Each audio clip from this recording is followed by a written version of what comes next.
प्रिय विद्यार्थियों, व्याख्यान माला की श्रृंखला में आज मेरे वक्तव्य का विषय है भाषा विज्ञान पर आधारित अति लघु उत्तरात्मक प्रश्न। ये भाषा विज्ञान पर आधारित आपकी अंतिम प्रश्नमाला है।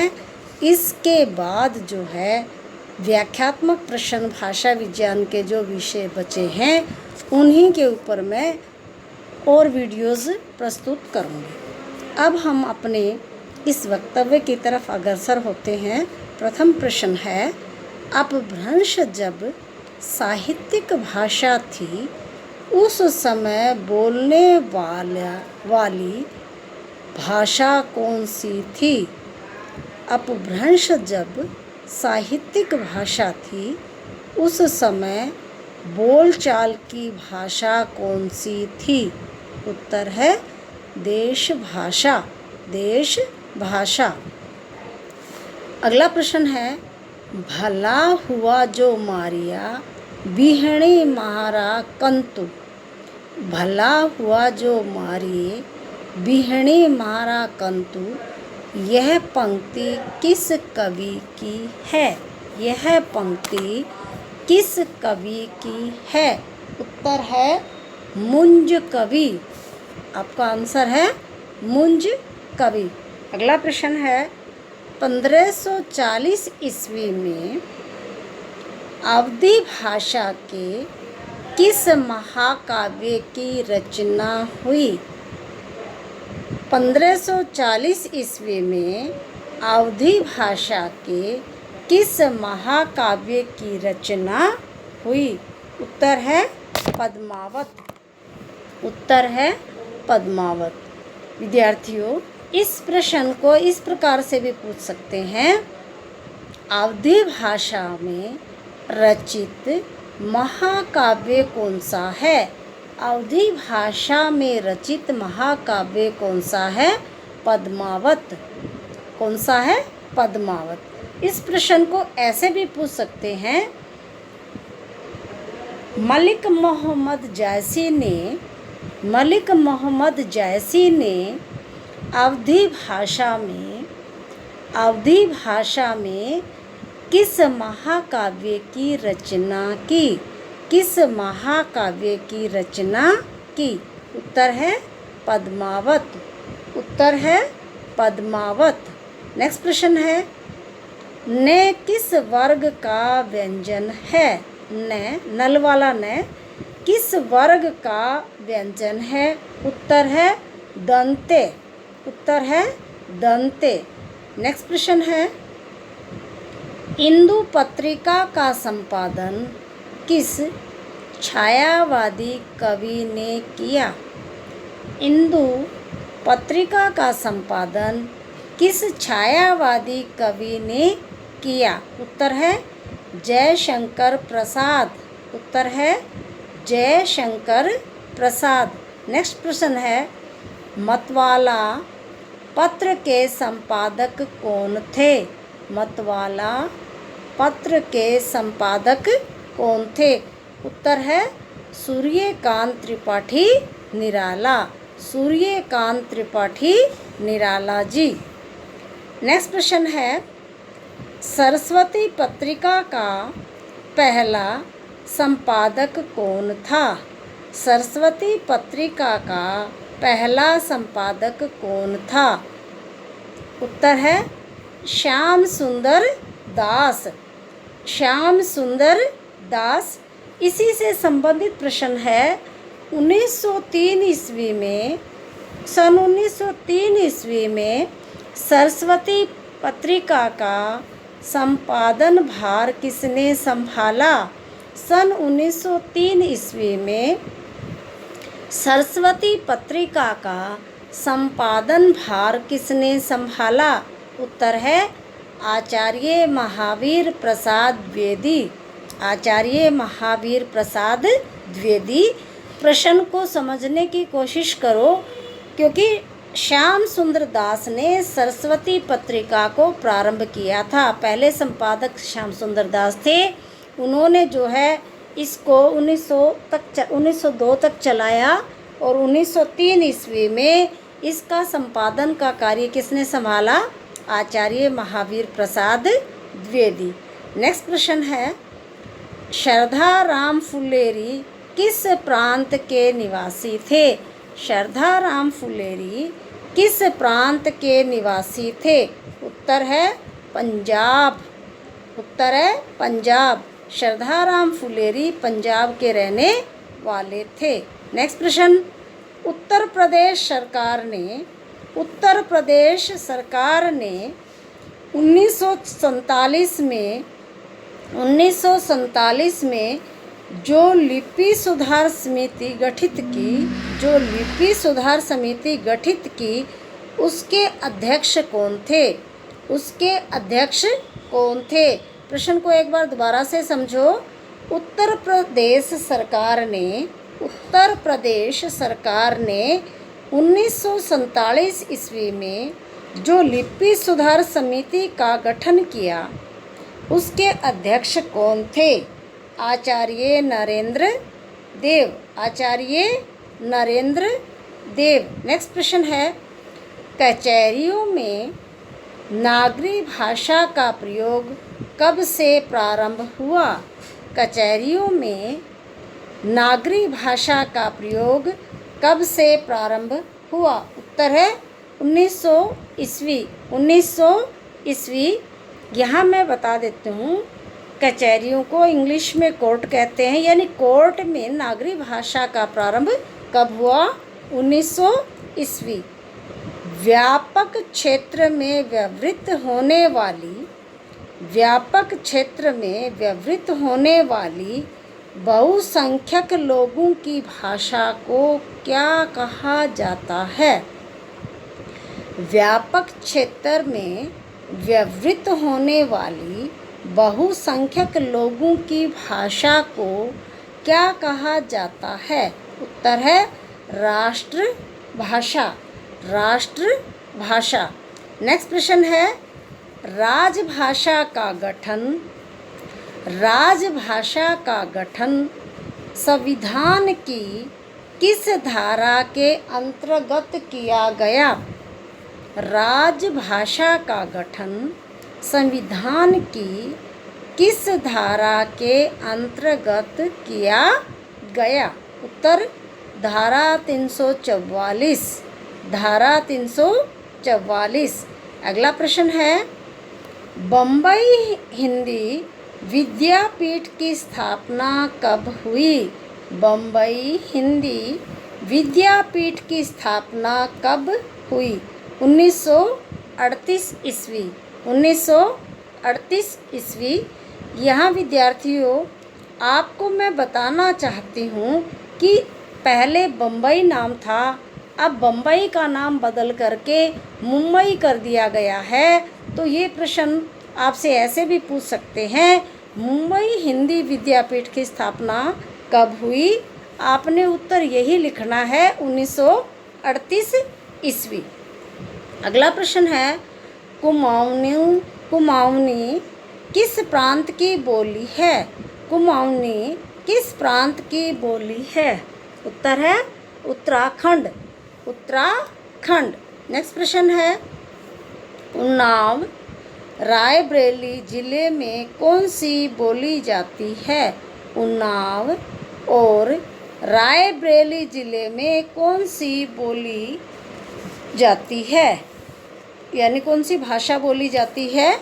अवधी। नेक्स्ट प्रश्न है, मेरठ, सहारनपुर और बिजनौर किस बोली के क्षेत्र में आते हैं? मेरठ, सहारनपुर, बिजनौर किस बोली के क्षेत्र में आते हैं? उत्तर खड़ी बोली। नेक्स्ट प्रश्न है, हिंदी शब्द सागर की भूमिका के रूप में किस ग्रंथ की रचना हुई? हिंदी शब्द सागर की भूमिका के रूप में किस ग्रंथ की रचना हुई थी? उत्तर हिंदी साहित्य का इतिहास। नेक्स्ट प्रश्न है, अयोग व वर्ण कौन कौन से कहलाते हैं?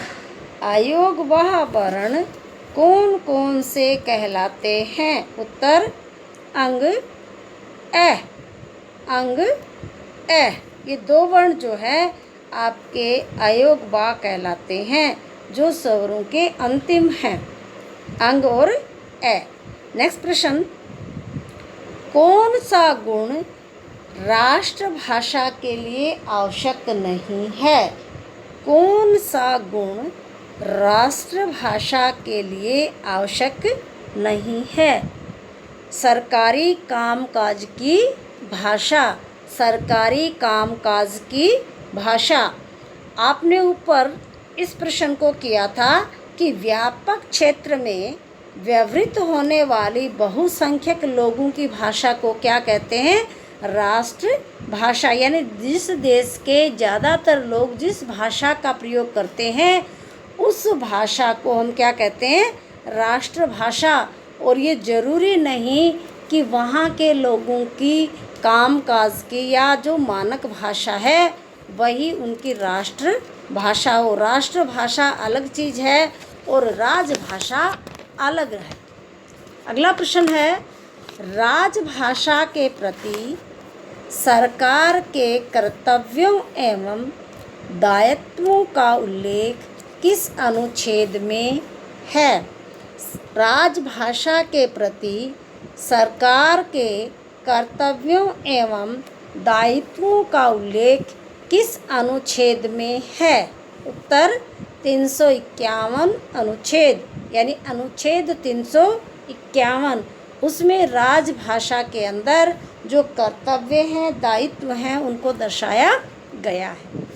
नेक्स्ट प्रश्न है, परिनिष्ठित भाषा का दूसरा नाम क्या है? परिनिष्ठित भाषा का दूसरा नाम क्या है? आपका उत्तर है मानक भाषा। मानक भाषा, इसको अंग्रेजी में बोलते हैं standard language, standard language. Next प्रश्न, संविधान सभा ने हिंदी भाषा राजभाषा बनाने का प्रस्ताव कब पास किया? संविधान सभा ने हिंदी भाषा राजभाषा बनाने का प्रस्ताव कब पास किया? उत्तर 14 सितंबर 1949 ईस्वी को। 14 सितंबर 1949 ईस्वी को। नेक्स्ट प्रश्न है, भारतेंदु हरिश्चंद्र किस पत्रिका के संपादक थे? किस पत्रिका के संपादक थे? उत्तर कविवचन सुधा, कविवचन सुधा। और बाला बोधिनी भी इनकी एक पत्रिका थी। नेक्स्ट प्रश्न है, हिंदी का पहला साप्ताहिक पत्र किसे माना जाता है? हिंदी का पहला साप्ताहिक पत्र किसे माना जाता है? उत्तर है उदंत मार्तंड, उदंत मार्तंड। नेक्स्ट प्रश्न है, अमीर खुसरो का काल क्या है? अमीर खुसरो का काल क्या है? 13वीं शताब्दी या 13वीं शती। अमीर खुसरो का काल 13वीं शताब्दी है। नेक्स्ट प्रश्न है, रोहतक, हिसार और करनाल कौन कौन सी बोली का क्षेत्र है? यानी रोहतक, हिसार और करनाल में कौन सी बोली के क्षेत्र के अंतर्गत आते हैं? उत्तर है बांगरू, उत्तर है बांगरू। नेक्स्ट प्रश्न है, रीवा, दमोह, बालाघाट किस बोली का क्षेत्र है? किस बोली का क्षेत्र है? प्रश्न को फिर से सुनो, रीवा, दमोह, बालाघाट किस बोली का क्षेत्र है? उत्तर बघेली, उत्तर है बघेली। नेक्स्ट प्रश्न है, किस बोली की प्रधान प्रवृत्ति ओकारांत है? किस बोली की प्रधान प्रवृत्ति ओकारांत है? उत्तर है ब्रिज भाषा। उत्तर है ब्रिज भाषा।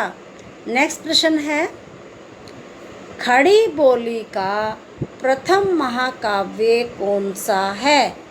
खड़ी बोली का प्रथम महाकाव्य कौन सा है? उत्तर है प्रिय प्रवास। प्रिय प्रवास। नेक्स्ट प्रश्न है, प्रिय प्रवास का रचना काल क्या है? प्रिय प्रवास का रचना काल क्या है? उत्तर है 1914 ईस्वी। 1914 ईस्वी। नेक्स्ट प्रश्न है, कश्मीर सुषमा किस कवि की काव्य कृति है? कश्मीर सुषमा किस कवि की काव्य कृति है? उत्तर है श्रीधर पाठक। श्रीधर पाठक। नेक्स्ट प्रश्न है, लाक्षणिक पदावली का प्रयोग खड़ी बोली में कब अधिक हुआ? खड़ी बोली में कब अधिक हुआ? उत्तर छायावादी युग में। छायावादी युग के अंदर। नेक्स्ट प्रश्न है, आगे किस काल के कवि हैं? आगे जी किस काल के कवि हैं? उत्तर है प्रयोगवाद। प्रयोगवाद। और आपको पता है कि प्रयोगवाद का प्रारंभ जो है आगे के तार सप्तक जो 1943 में शुरू हुआ था तभी से शुरू होता है। आगे प्रश्न है, शायद वह गया हो। शायद वह गया हो यह वाक्य किस काल का है? यह वाक्य किस काल का है? उत्तर है संभाव्य वर्तमान काल। संभाव्य वर्तमान काल, जहाँ पर किसी चीज़ की संभावना दर्शाई गई है कि शायद वो गया हो, उनके जाने की भी संभावना है और नहीं की भी, इसलिए इसको संभाव्य वर्तमान नाम दिया गया है। नेक्स्ट प्रश्न, यदि तुम आते तो मैं जाता। यदि तुम आते तो मैं जाता काल निर्धारित कीजिए। काल निर्धारित कीजिए। उत्तर है हेतु हेतु मद भूतकाल।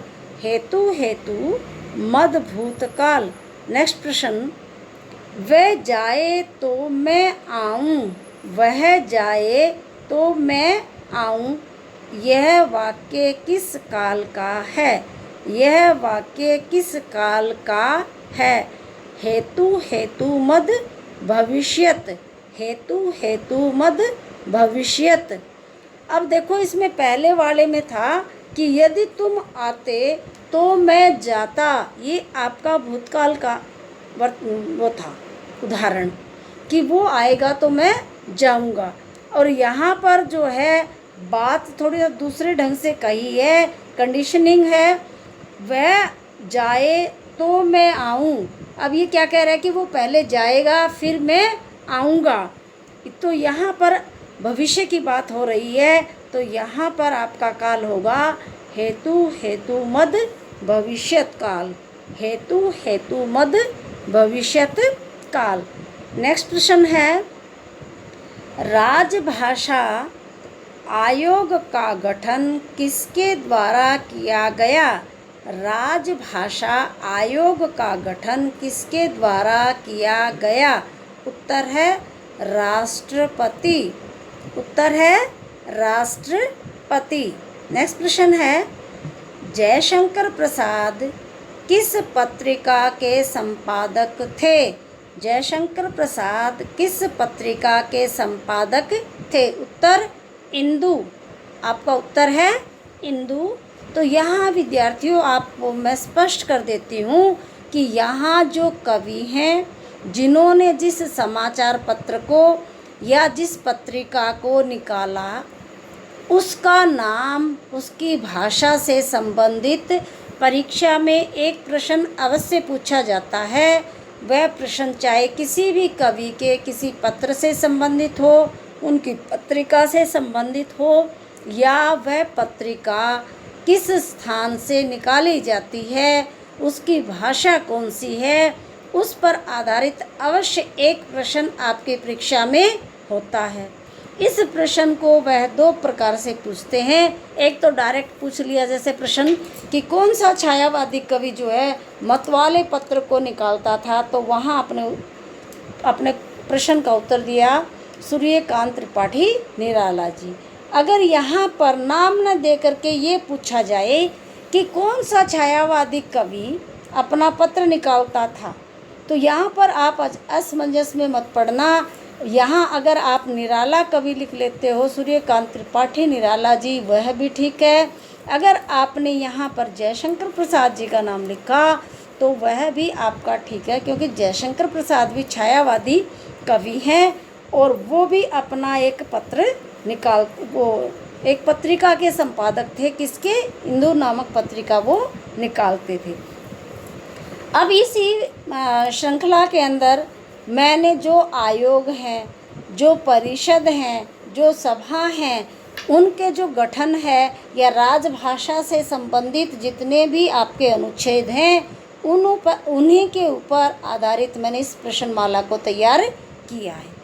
राजभाषा हिंदी से संबंधित एक प्रश्न भी आपका अवश्य पूछा जाता है, चाहे वह राजभाषा का मानक रूप पूछ ले या राजभाषा संविधान में बनाने का निर्णय कब पास किया गया या कब उनको जो है कितने वर्ष तक के लिए जो है राजकाज की भाषा हिंदी को बना दिया जाएगा या अंग्रेजी रहेगी, इससे संबंधित या 343 एक से लेकर के 351 तक जितने अनुच्छेद हैं उनसे संबंधित प्रश्न भी परीक्षा में बहुत बार पूछा जाता है। अब इस प्रकार से आप आगे देखो, एक और इसी प्रकार का प्रश्न आ रहा है। राजभाषा अधिनियम 1976 के अनुसार ख श्रेणी के राज्यों से केंद्र सरकार पत्र व्यवहार किस भाषा में कर सकती है? यानी राजभाषा अधिनियम बना आपका 1976 ईस्वी के अंदर, और इसके अनुसार राज्यों को दो भागों में बांटा गया, श्रेणी क और श्रेणी ख।